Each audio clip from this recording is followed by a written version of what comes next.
देखिए कई बार कई लोगों के जीवन को देख के कई मूवियाँ बनाई गई इंस्पायर होकर।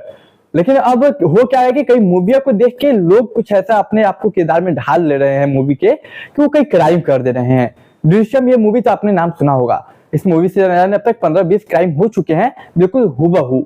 आज कहानी कुछ ऐसी ही है। एक कानपुर का शख्स जो कि एक क्राइम करता है, एक मर्डर करता है। मर्डर करने के बाद वो कहीं और नहीं बल्कि लाश को डीएम आवास के पास छुपाता है, जो कि शहर का सबसे सुरक्षित जगह होता है। वो सोचता है कि पुलिस पूरे शहर में तो खोजबीन करेगी, लेकिन डीएम आवास के पास कभी खोजबीन नहीं करेगी, मैं कभी नहीं पकड़ा जाऊंगा। इतना ही नहीं, वो खुद को बचाने के लिए अपने फोन को ऑफ कर देता है, अपने तमाम टेक्नोलॉजी की चीज जो होती है जिससे ट्रैक किया जा सके उसे ऑफ कर देता है। उसे लगता है शायद ये सब चीजों से वो बच जाएगा, लेकिन कहते हैं कि एक छोटी सी गलती आपको फंसा देती है। कॉपी करना तो आसान है मूवी का, लेकिन हर बार सक्सेस नहीं होता है। देखिए इसने कई बार देशम मूवी देख चुका था और इसी की वजह से ये क्राइम करने के बाद इस तरीके से ये इंप्लीमेंट करता है अपने प्लान को। लेकिन ये प्लान कब और कैसे नाकाम होता है वो आप कहानी के आखिरी में पता चलेगा। कहानी के आखिरी में बने रहिएगा, कहानी थोड़ी इंटरेस्टिंग हो सकती है। तो नमस्कार, मेरा नाम है विवेक और एक नई सच्ची घटना में आपका स्वागत करता हूँ। तो चलिए आज की कहानी को शुरू करता हूँ। मैं ऐसी एक कहानी आज कानपुर की लाया हूँ। ये कहानी है यूपी के कानपुर की। ये कहानी है साल 2024 24 जून की। जी हाँ, यूपी के कानपुर में रहने वाला एक परिवार, जिस परिवार की एक महिला थी, उसका नाम था एकता गुप्ता। उसके पति जो कि बिजनेसमैन थे, जिनका नाम था राहुल गुप्ता। उनके 2 बच्चे थे। राहुल गुप्ता की माँ चली गई थी, उनके जो पिता थे वो अक्सर बीमार रहा करते थे। एकता गुप्ता जो उनकी बीवी है, उनका अक्सर एक डेली का रूटीन था तकरीबन 2.5 सालों से। दरअसल वो एक जिम ज्वाइन की हुई थी, वहीं का एक फेमस जिम है ग्रीन पार्क स्टेडियम। तकरीबन वो सुबह में 6 बजे जाती थी और 1-1.5 घंटे जिम करके वो घर आ जाती थी। फिर अपने बच्चों का ख्याल रखती थी। उनका जो पति थे वो बिजनेसमैन थे, तो अपने बिजनेस में लगे रहते थे। यही इनका डेली का रूटीन था। लेकिन इनके जीवन में सब कुछ अच्छा चल रहा था। लेकिन अचानक से तारीख आती है साल 2024 के 24 जून साल 2024। हमेशा की तरह एकता गुप्ता जाती है जिम, लेकिन वापस घर नहीं आती। जब अक्सर जो हद लास्ट टाइम होता है उस गुजर जाता है एकता गुप्ता का आने का, तब उसके पति को चिंता सताती। अब उसके पति अपने बीवी को कॉल करते नहीं कि एकता गुप्ता को। इसके बाद जब बीवी कॉल नहीं उठाती, फोन नहीं लगता, तो अचानक उनको टेंशन बढ़ जाती है। वो बहुत बार प्रयास करता है लेकिन कॉल नहीं लगता। इसके बाद वो फौरन पुलिस स्टेशन पहुंच जाते हैं। पुलिस स्टेशन में जाके कहते हैं कि सर मेरी बीवी का किडनैपिंग हो गया है। वो 6 बजे जिम गई थी, जिम का से वापस आने का जो समय होता है वो अब तक नहीं आई और मुझे डाउट है कि किडनैपिंग हो गया। अब पुलिस जब ये सुनती है तो वो बोलती है कि हो सकता है बीवी कहीं मतलब चली गई होगी, कोई और मामला हो, अफेयर का मामला हो, किसी के साथ भाग गई होगी। ये तमाम चीजें पुलिस कहती है। किडनैपिंग का केस दर्ज करने से मना करती है।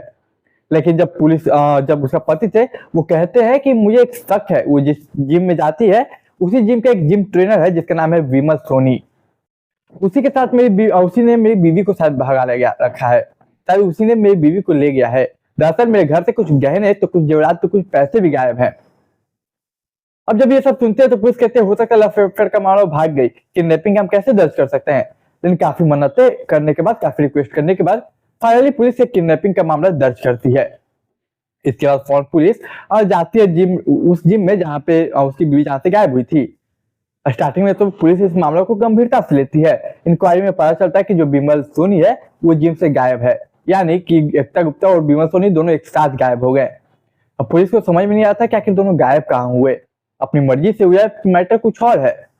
पति कहता है कि विमल सोनी ने उसके पैसों की वजह से उसे पहला सोचा कि किडनैप कर लिया है, लेकिन इसके कोई प्रूफ नहीं थे।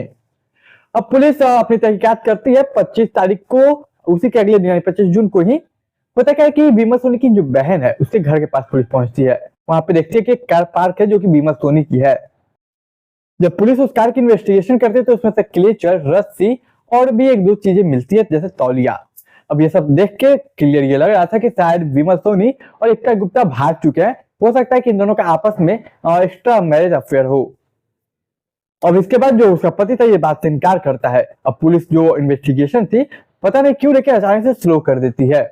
मतलब जिस तरीके से उन्हें काम करना चाहिए तो काम नहीं करती है, बातें कम सुनती है, क्योंकि उन्हें लगता है उनकी बीवी अपनी मर्जी से भागी है।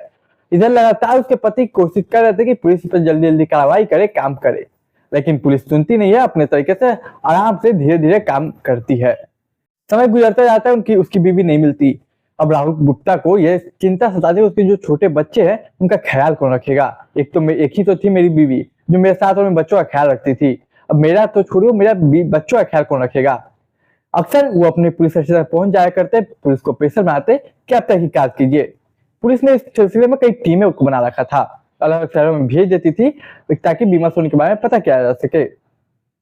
पुलिस ने कई मुखबिरों को भी एक्टिव कर दिया था कि बीमा सोनी नाम का शख्स है जो कि यहाँ का रहने वाला है, उसके ऊपर नजर रखना, कभी दिखे तो बताना। समय गुजरता जाता है लेकिन पुलिस के हाथ कुछ नहीं लगती। पुलिस लोकेशन ट्रैक करने की कोशिश करती, फोन ट्रैक करने की कोशिश करती, लेकिन अफसोस कि कुछ ट्रैक ही नहीं होता, कुछ पता ही नहीं चलता। आखिर अचानक गायब हो कैसे है वो दोनों, ऐसा गायब कि ना दिख रहे हैं और ना ही मिल रहे हैं। समय गुजरते गुजरते 4 महीने गुजर जाते हैं। इन 4 महीने बाद तारीख थी 26 अक्टूबर साल 2024। पुलिस के कुछ मुखबिर एक्टिव थे जो कि इंफॉर्मेशन देते हैं कि वो कानपुर आने वाला है अपने परिवार से मिलने के लिए। और अगर पकड़ लिए तो ठीक, वरना फिर वो निकल जाएगा, फिर शायद पकड़ नहीं पाएगा कभी। अब पुलिस इंफॉर्मेशन का उपयोग करते अपनी तमाम टीमों के उसके रिश्तेदार के आसपास लगा देती है। बिल्कुल वैसा ही होता है, कानपुर के अपने रिश्तेदार के पास आता है और गिरफ्तार हो जाता है बीमा सोनी। पुलिस गिरफ्तार करते फिर पूछताछ करती है कि तुम गायब कहाँ से, भागे कहाँ। तो बीमा सोनी कहता है कि सर मैं कहीं भागा नहीं था। दरअसल जैसे ही उसकी बीवी यानी कि राहुल गुप्ता की बीवी एकता गुप्ता गायब हुई तो और वो FIR लिखवाया आपके पास किडनैपिंग का, तो मुझे डर लगा कि शायद वो सारा शक मेरे ऊपर आएगा, क्योंकि मुझे डाउट था कि शायद उसे मेरे ऊपर शक है, इसलिए मैं भाग गया था। लेकिन इसकी बातों में जमान में लड़खड़ाहट थी जिसकी वजह से पुलिस को शक होता है। पुलिस थोड़ा सा सख्ती आजमाती है, फिर वो गंगा नदी के पास ले जाता है और कहता है कि हाँ मैं नहीं मारा और लाश को यहीं दफन फेंक दिया। अब पुलिस लगातार उस गंगा नदी में तमाम जो लोग होते हैं जो कि नदी में डूब के लाशों को खोजने का काम करते हैं, वो घंटों खोजते हैं लेकिन नहीं मिलता। पुलिस तमाम वहां के आसपास लोगों से पूछती कि क्या आपको कभी पिछले 4 महीनों में लाश मिली कोई। तमाम लोग इनकार कर देते हैं। तमाम रोडों पे चेक किया जाता, तमाम लोगों से पूछा जाता, लेकिन इस बात की पुष्टि नहीं होती। फिर दोबारा पुलिस पूछती है विमल सोनी से, विमल सोनी फिर दूसरी बार दूसरी जगह बताता, पुलिस वहां जाती, पुलिस तीसरी बार पूछती, विमल तीसरी जगह बताता। ऐसे करके अगले 5-7 घंटों में न जाने उसने कई जगह बता दिया और कई जगह वो ले गया पुलिस को, मतलब कि साफ वो गुमराह करने की कोशिश कर रहा था। पुलिस का सर ठनक जाता है और उसके बाद वो पूरी शक्ति से आजमा के अपने पुलिस अंदाज में पूछताछ करती है। तो विमल सोनी कहता है कि चले DM आवास। अब पुलिस बोलते तुम हमें धमका रहे हो, धमकी दे रहे हो पैरवी का, कि तुम पैरवी करोगे और हमें DM से कुछ करवाओगे। तो बोलता है नहीं आप हमारे साथ चलिए। तो दरअसल विमल सोनी जो है वो एक प्रोफेशनल जिम ट्रेनर था। वो कई बड़े बड़े अधिकारियों के घर जाया करता था जिम ट्रेनिंग देने के लिए। तो उन्हें लगा पुलिस वालों को कि हो सकता है और तमाम कॉन्टेक्ट का यूज करके पैरवी लगा के हम पे पैसा बनाए, हमें छुड़वाने की कोशिश करे अपने आप को। लेकिन पहले तो पुलिस नहीं मानती, लेकिन जब बहुत बोलता है तो ठीक है चलो देख लेते हैं, DM साहब के पास ले जा रहे हो चलो। फिर पुलिस की टीम उस अपराधी को यानी कि विमल सोनी को अरेस्ट करके हत्या लगा के वो ले जाती DM आवास के पास। DM आवास के बराबर में एक क्लब था। अक्सर जो क्लबें हुआ करते हैं DM आवास हो चाहे कोई भी दूसरा अधिकारी का आवास हो, वहाँ पे क्लबें वगैरह हुआ करती हैं। तो उसी के बराबर में एक दीवार था, दीवार के बगल में एक झाड़ी थी। अब बोलती वो जो थे विमल सोनी जो था वो बोलता है कि यहाँ पे खुदाई कीजिए। अब पुलिस सोचती खुदाई करने के लिए क्यों कह रहा है। अब इसके बाद तमाम वहाँ पे इतना देर में ही मीडिया पहुंच जाती है, तमाम कवरेज स्टार्ट हो जाती है। इसके बाद जैसे ही पुलिस खोदना स्टार्ट करती है सबसे पहले उन्हें कुछ बाल के टुकड़े मिलते हैं, कुछ कपड़ों के टुकड़े मिलते हैं। अब खोदते खोदते 7 से 8 फुट खोद देती है पुलिस, तब जाके उसे एक कंकाल मिलता है। वो कंकाल किसी और चीज का नहीं बल्कि एकता गुप्ता का था। अब पुलिस हैरान कि DM आवास के सामने इसने ऐसा कर दिया, आखिर इतना हिम्मत कैसे हुई, आखिर मारा तो एकता गुप्ता को मारा क्यों। फिर तमाम कहानी जो निकल के सामने आती है वो कुछ ऐसी है। और आखिर कहानी के आखिर तक बने रहिएगा, चैनल को सब्सक्राइब कर लीजिए।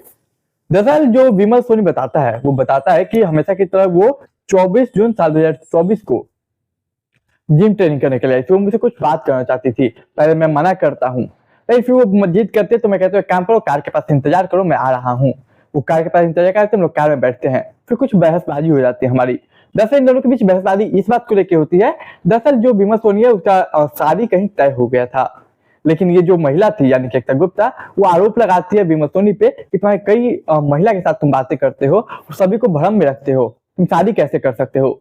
इसी चीज को लेकर विमल सोनी और एकता गुप्ता के बीच आपस में बहस हो जाती है और बहस इतनी हद तक बस बढ़ जाती है कि विमल सोनी जो है वो एक पंच मार देता है उसके गले पे। उस पंच से वो महिला बेहोश हो जाती है। जब वो चेक करता है तो सांसें चलती है, लेकिन उसे लगता है कि वो मर गई, क्योंकि कुछ समय बाद सांसें रुकने लगती है। इसके बाद कई मीडिया रिपोर्ट ये भी दावा करे कि उसने शायद गला भी दबाया। खैर मर जाते हैं वो बताता है कि उसके बाद उसके नाक से खून आने लगा। अब मैं डर गया कि ये क्या हो गया मेरे हाथों।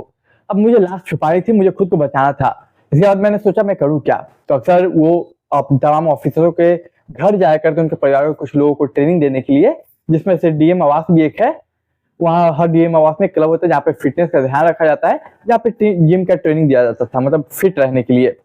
तो ये क्या करता है कि उसका इसलिए आने जाना अक्सर था। तो जीएम आवास के वहीं पे जाता है, आवास के बगल में झाड़ियों के पास वो एक गड्ढा खोदता है, वहीं पे लाश को दफन करता है। हालांकि वहां उसको उस पर कोई डाउट नहीं होता है, तमाम सिक्योरिटी थी, लेकिन फिर भी डाउट नहीं होता क्योंकि अक्सर वो आया जा करता था।